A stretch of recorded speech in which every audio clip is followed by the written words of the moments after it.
உலகத்திலேயே பெரிய காவியம் என்னன்னா அது மகாபாரதம். இந்த மகாபாரதம் எப்படி ஆரம்பிச்சது, யாரு எழுதுனாங்க, என்ன காரணத்தினால இது பெரிய யுத்தமா நடந்துச்சு, இத ஃபுல்லா இன்னைக்கு நம்ம பார்க்கலாம். மகாபாரதம் இந்த பெரிய இதிகாசம் எப்படி ஆரம்பிச்சதுன்னு தெரியுமா?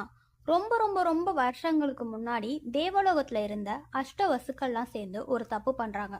ஒரு ரிஷி முனிவரோட புனிதமான மாடை திருடிடுறாங்க. அந்த கோவத்துல அந்த ரிஷி முனிவர் அவங்களுக்கெல்லாம் சாபம் இட்டுறாங்க.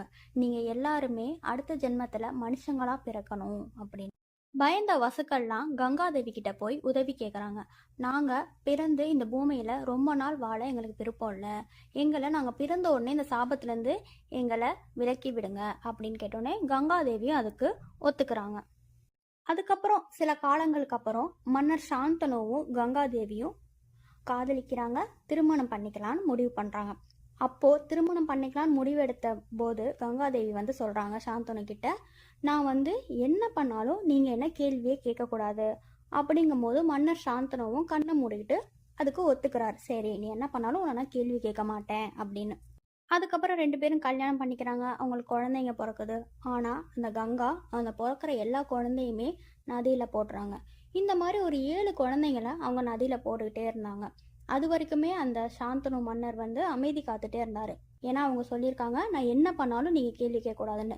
8வது குழந்தை வரும்போது அவங்களுக்கு ஒரு பயம் வந்துடுது. இந்த குழந்தையும் கொண்டு போய் அவங்க போட்டுருவாங்களோங்கும் போது இதை ஏன் பண்ணுறீங்க அப்படின்ட்டு அந்த மன்னர் போய் அவங்கள்ட்ட கேட்குறாங்க.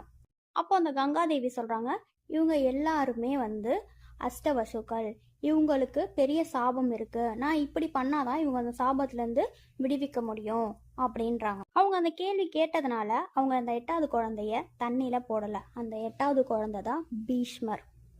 அவர் வளர்ந்து பெரிய வீரனாகிறாரு. அவர் பண்ணின ஒரு மிகப்பெரிய முடிவு என்னன்னா, நான் எப்போவுமே கல்யாணம் பண்ணிக்க மாட்டேன், எப்போவுமே நான் மன்னராக முடிசூடிக்க மாட்டேன் அப்படின்ற அவருடைய சாக்ரிஃபைஸ் தான் மகாபாரத்தோட ஃப்யூச்சரையே இங்கே மாற்றுது.